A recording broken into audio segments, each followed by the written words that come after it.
विश्व विश्व एड्स दिवस के अवसर पर श्री ज्ञान गंगोत्री विकास संस्था अपने हर साल के भांति इस साल भी बच्चों के बीच में जागरूकता कार्यक्रम आयोजन कर रही है और सभी लोगों को बताना चाहती है कि आज विश्व एड्स दिवस है। इसके प्रति हम लोगों को जागरूक होकर काम करना चाहिए। हमें कैसे बचाव करना चाहिए, इस तरह की बातें होते रहती है।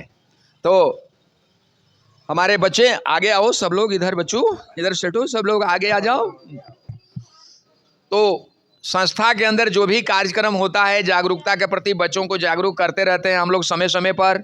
और आज बहुजन समय हम लोगों के बीच में आई है।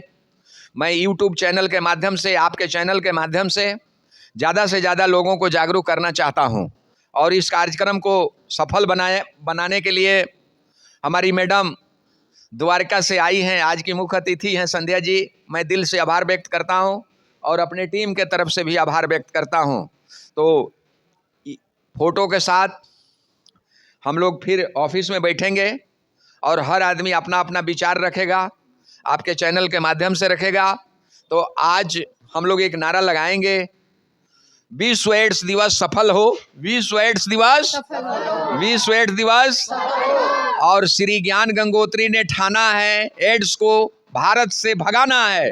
श्री ज्ञान गंगोत्री ने ठाना है, हाँ ऐसा।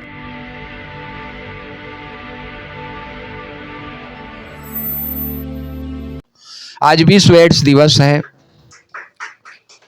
और इस कार्यक्रम को मुझे कल ही करना था, लेकिन ये कार्यक्रम बिहार में लगा हुआ था। विशेष तकनीकी के कारण मैं बिहार भी नहीं जा सका। प्रयास मेरा हर चीज का रहता है कि मैं कोई भी काम लगन से करूं। कहीं ना कहीं कोई दिक्कत आती है, खास करके दिक्कत फाइनेंशियल आती है। बिना पैसा के आप सोच के भी कुछ नहीं कर सकते। अगर आपको मेट्रो में भी जाना है तो पहले किराया पेड करना पड़ेगा, तब आप मेट्रो में चढ़ते हैं।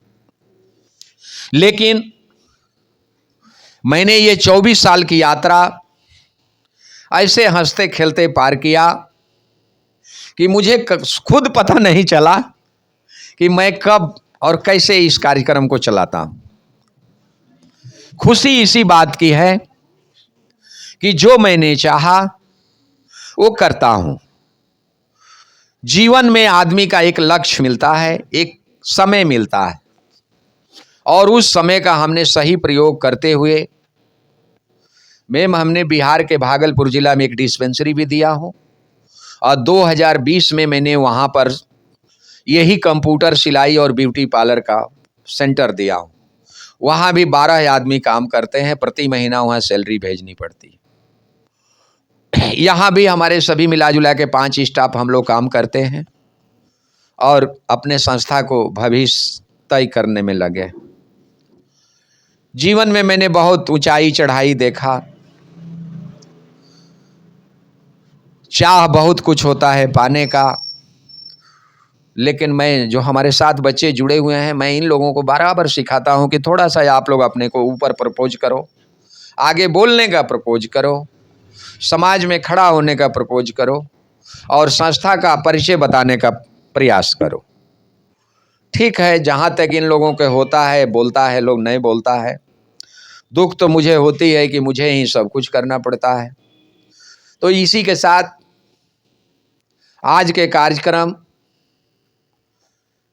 में छोटा सा जो हम लोगों ने कार्यक्रम रखा है, छोटे छोटे बच्चे भी इसमें बैठ गए आके, मैं उन लोगों का भी आभार व्यक्त करता हूं। लेकिन मैं आप लोगों को एक चीज जरूर कहूंगा, जीवन में अगर किसी चीज को प्राप्त करना है तो पहले हमें शिक्षा की ओर बढ़ना होगा। दूसरा, साधन को बढ़ाना पड़ेगा। तीसरा, गलत संगत से दूर रहना पड़ेगा। इस इलाके में ऐसे ऐसे लोग आपके घर के अगल बगल रहते हैं कि जो नशा के खान लेके बैठे हुए, जवान लड़के उनके जो है बिगड़ रहे हैं, माँ बाप के बात नहीं मानते हैं, लाइन ऑफ कंट्रोल हो गए। उन लोगों को भी सोचना पड़ेगा आप लोगों को। हम लोग तो संस्था के लोग हैं, इतना बड़ा ऑफिस बना के आप लोगों को ज्ञान तो बांट रहे और करते क्या है। इसलिए बराबर प्रयत्न रहता है कि हम लोग एक अच्छा काम करें, एक अच्छा संस्कार आप लोगों के बीच में दें और अच्छा माहौल पैदा करें। अगर हम 5 आदमी ही मजबूती से खड़ा हो जाएंगे तो हमारे सामने 25 कोई काम का नहीं रह जाएगा। इसलिए संगठित, शिक्षित बनिए, संगठित रहिए और संघर्ष करिए और HIV को बाय बाय करिए। HIV एक असुरक्षित व्यवस्था है। सरकार के द्वारा मैंने बताया कि 2008 से इस कार्यक्रम को हमने बहुत चलाया। पश्चिमी दिल्ली यानी यहाँ से नजफगढ़ के भी आगे एक BSF कैंप है, उसके अंदर केंद्रीय विद्यालय है। और यहाँ से आगे निकलिएगा तो घटोरनी एक जगह है, मेट्रो स्टेशन है घटोरनी के पास जो है एक केंद्रीय विद्यालय है। तो इस लाइन में टोटल 22 गो केंद्रीय विद्यालय है मैडम। इस लाइन की बात कर रहा हूँ, पूरे दिल्ली में 84 गो केंद्रीय विद्यालय है, लेकिन इस लाइन में 22 गो केंद्रीय विद्यालय में हमने प्रोग्राम दिया था। सभी प्रधानाध्यापकों से मिला था। हमारे टीचर लोग जाते थे इन 8वीं क्लास से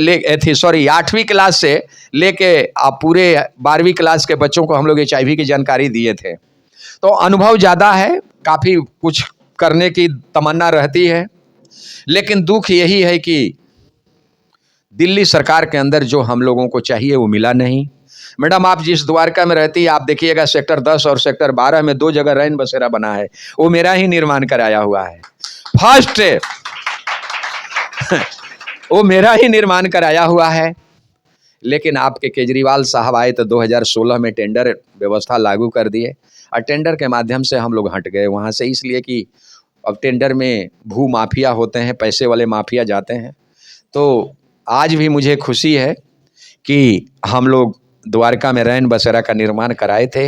आज भी वहाँ जो पुराने होमलेस हैं वो जाने के बाद पैर ही छूते हैं कि भैया आपने दिया है। ओहो, दूसरे वालों को नहीं करते हैं, वो कहते हैं ये लोग तो बस पैसा के लिए आए, लेकिन आप लोगों ने ज़मीन खड़ा किया। रियली में हम लोगों ने रैन बसेरा दे के द्वारका के होमलेस को बसाया वहाँ, और आज वहाँ खुश सुख चैन से लोग रह रहे हैं। बहुत बढ़िया व्यवस्था हो गया। तो देखिए, कोई भी काम लगन से होता है। अगर मैं उसी चीज़ को, मैं अभी दिल्ली HIV में मैं परसों बैठा था मैडम, मुझे कल के बारे में यही पता था कि कल 31 तारीख था। मैं नहीं जानता था कि कल 1 तारीख है। मैं हो जाता है, आदमी को भूल आ गई, न तो ये भाव स्तर पर ये प्रोग्राम यहाँ भी होता। लेकिन चलिए, हमारे बच्चे आ जाते हैं, यही हमारे लिए खुशी है।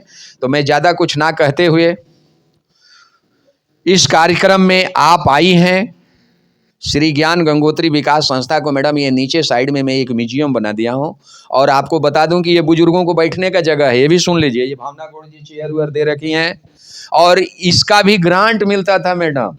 2014 में मुझे मिला था, नहीं सॉरी 2011 में मुझे मिला था। शीला दीक्षित जी जब दिल्ली के मुख्यमंत्री थी तो बहुत सारी योजनाएं चलाती थी, और तब से ये घर जो है मैं बुजुर्गों को बैठने के लिए दे दिया। मेवालाल जी, ये भी एक बहुत बड़ी चैनल पता है, खबर है, इसमें कोई रहता नहीं है। आम बुजुर्ग लोग दिन में आके बैठते हैं, अखबार पढ़ते हैं, लाइब्रेरी है, इस तरह की सुविधा मैं बुजुर्गों को दे रखा हूँ। जब ये दिया था तो मेरी पत्नी हमसे 1-2 साल तक बातें करना छोड़ दी थी, बोली कि हम कहाँ रहेंगे। हम कहे यार, मैं तुमको शादी किया हूँ, आप मेरी पत्नी हो, मैं आप दिल में आपको जगह देंगे, आप क्यों परेशान हो। आप जानते हैं ना भाई साहब आप तो मैं बहुत तरह के, घर से भी मैं कठिनाइयाँ झेलता हूँ, लेकिन हमने अपने मूवमेंट को रोका नहीं। और आज यही देन है कि मुझे कई राज्यों में जाके अपनी बात रखने का मौका मिल रहा है। अपने संस्था की तरफ से मजबूती से अपने बात को रख रहा हूँ। आज जो बिहार में जो 2 जगह हमने एक डिस्पेंसरी दिया, एक सेंटर दिया, ये मेरे लिए बहुत बड़ी उपलब्धि है। 2020 में मैं गुजरात के अहमदाबाद भी गया था, और जाके वहाँ समीक्षा और सर्वे करके आए थे एक जिला का। तो ये मेरे लिए बहुत बड़ी उपलब्धि है। बच्चों, मैंने आप लोगों से यही कहता हूँ कि ये मोबाइल भी हमें बहुत कुछ देती है, बहुत कुछ सिखाती है, लेकिन अगर मैं उसी में लगे रहूँगा तो मेरी करियर चौपट हो जाएगी। इसलिए आज मैंने पढ़ा कि एक 12वीं क्लास की लड़की हमारे बिहार से 41 लाख के पैकेज उसको मिल गया, और वहीं से वो नौकरी करने के लिए जा रही है, विदेश जा रही है। तो कितनी बड़ी बात है कि संघर्ष करने वाले, अभी बिहार में देखिए टीचर की भर्ती हुआ, 1,31,000 टीचर का नियुक्ति हुआ है और सब सरकारी तरफ से 71,000 रुपया उनकी सैलरी है। अभी महिलाओं की वैकेंसियां निकल रही है पुलिस के लिए, अभी हॉस्पिटल में भर्तियां निकल रही है। देखिए बिहार में हकीकत में अभी जागरूकता आया है, सरकार का लोग वहाँ पर एक्टिव हैं। तो अभी मेवालाल जी ने मंदिर और रोजगार के, देखिए मंदिर से हमें एक आत्मा की जहाँ तक हो सके कि शांति मिल सकती है, लेकिन हमें ज्ञान प्राप्त स्कूल से होगा, कॉलेज से होगा, अगर अपने अधिकार लेना है तो संविधान से होगा। इसके अलावा मुझे और कुछ नहीं चाहिए। इसलिए हम संविधान को मानते हैं, हम भारत के लोग हैं और मेरा संविधान सर्वोपरि है। आज नारी हो, महिला हो, बच्चा हो, हर आदमी अपने अधिकार के लिए है। इसलिए मैं, हमारे बीच में बहन संध्या जी आई हैं, इनके लिए एक जोरदार ताली से स्वागत करें आप लोग, और इनका समापन भाषण होगा। यही आज की मुख्य अतिथि हैं।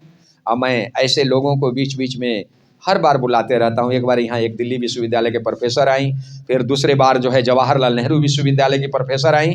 तो इस तरीक़ा से हम सबको बुला के अपने संस्था को जो है मान सम्मान के तहत लाते हैं, उनको बुलाते हैं। इस बार हमें अचानक याद आ गई कि बगल में रहती हैं भाई, सामाजिक कार्यकर्ता हैं, आम आदमी के नेता हैं। तो बहुत बहुत धन्यवाद, आप आई और आप अपना विचार रखें।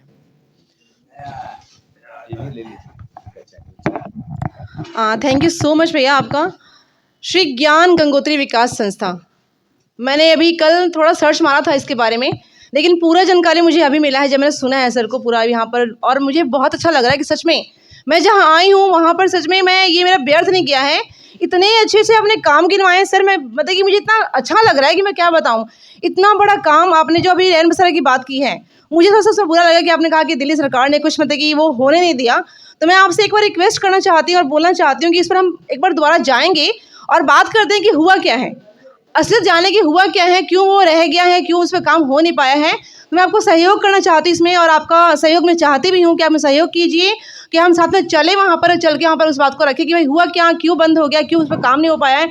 इतना अच्छा काम किया है आपने और वो बंद कैसे हो गया, फिर वो बना क्यों नहीं है। तो उस पर काम करना पड़ेगा हमें, और मैं एकदम जम के पूरा आपका लग के काम करना चाहती हूँ। और जहाँ भी मेरी जरूरत पड़ती है आपको, आप मुझे बुलाइए, मैं अवेलेबल मिलूंगी आपको। और मैं बताना चाहती हूँ अपने बारे में कुछ बच्चों सबको, जो वहाँ बच्चे सुनना चाहते हैं कि मैं हूँ कौन। सर बड़ा तारीफ़ कर रहे थे मेरी कि मैं मतलब कि बहुत, मुझे मैं क्या बताऊँ, बहुत अजीब सा लग रहा है मुझे। इतना आपने मुझे सहयोग किया, इतना आपने मुझे रिस्पेक्ट दिया है, मान सम्मान दिया है, उसके लिए तहे दिल से शुक्रिया करना चाहती हूँ। मेरा नाम संध्या सिंह है, मैं आम आदमी पार्टी में विधानसभा उपाध्यक्षा हूँ। पहले मैं जिला संगठन मंत्री थी, अब थोड़ा सा मेरा काम बढ़ गया है तो मैं थोड़ा सा अपने को नीचे डाउन करवा लिया है। और मैं भी एक सोशल वर्क करती हूँ। मेरा एक NGO चलता है, उसका नाम है जानकी राम फाउंडेशन। वहाँ मैं फ्री ऑफ कॉस्ट बच्चों को पढ़ाती भी हूँ, झुग्गी झोपड़ी जहाँ भी बच्चे थोड़े से मतलब कि लगता है कि वहाँ पर प्रॉब्लम है उन लोगों को, जैसे कपड़े कभी दे दिए उन लोगों को जाकर, कभी स्वेटर्स, जो भी लगता है जहाँ तक मुझे हो पाता है मैं वहाँ पर करती हूँ। और मेरा बहुत ज़्यादा ये दिल्ली इच्छा है कि हाँ, पढ़ाती बहुत ज़्यादा हूँ मैं, फ्री ऑफ कॉस्ट जहाँ भी लगता है कि 1 घंटे क्लास दे के आ जाती हूँ।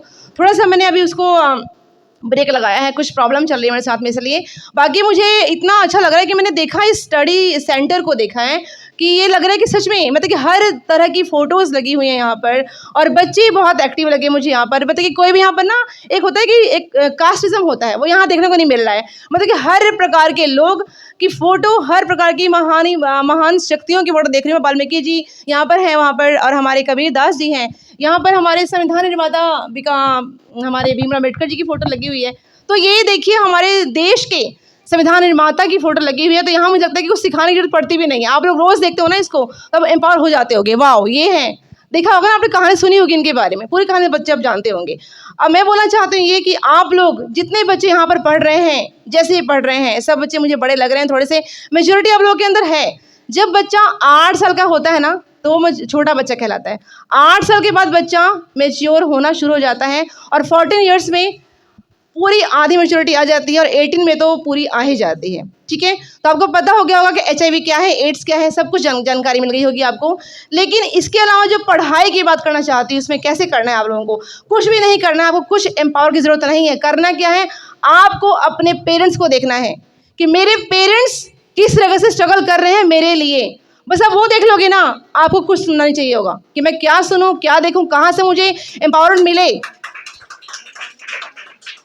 सभी बच्चों को बस करना क्या है, अपने पेरेंट्स को देखना है कि मेरे पेरेंट्स सुबह उठ के कितने बजे घर से निकलते हैं और कितने बजे घर वापस आते हैं।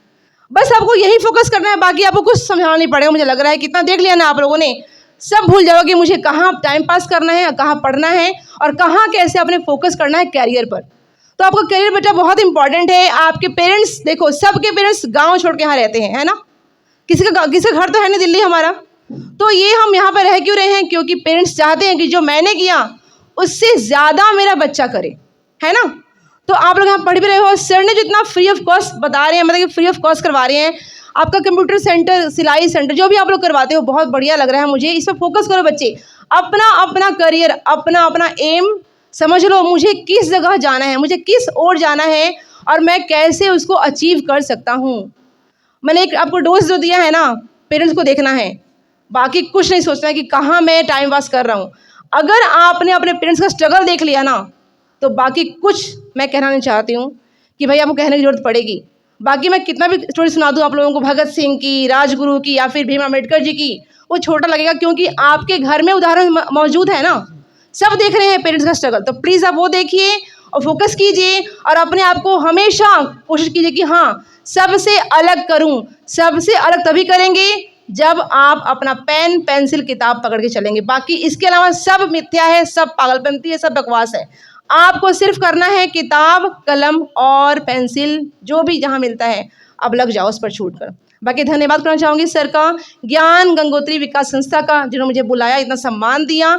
और जब भी मेरी जरूरत पड़ेगी सर, आपको कभी भी कहीं भी लगता है आपको फ्री ऑफ कॉस्ट पढ़ाना हो, मुझे आकर, मैं बहुत अच्छा पढ़ाती हूँ, इंग्लिश अच्छा है मेरा, काफ़ी अच्छी पकड़ है। आप जब भी बुलाएंगे मुझे यहाँ पर दे जाऊँगी। कभी क्लास की जरूरत पड़े मुझे बुलाइए, मैं दे के जाऊँगी क्लास, आपको पढ़ा के जाऊँगी। जहाँ भी आपको लगता है, पोल साइंस, कंप्यूटर, सिलाई, डांस, मैं बहुत इसमें एक्टिव हूँ, सब आता है। मैं ऑलराउंडर कह सकते हो मुझे आप, सब कुछ मुझे आता है। जब भी बुलाएंगे, तो जब भी जहाँ बुलाना हो, जब जरूरत पड़े मेरी आपको, मैं पहुँचूँगी यहाँ पर। Thank you so much. और बस कृतज्ञ कर दिया आप लोगों ने मुझे बुलाकर यहाँ पर। धन्यवाद आप लोगों का।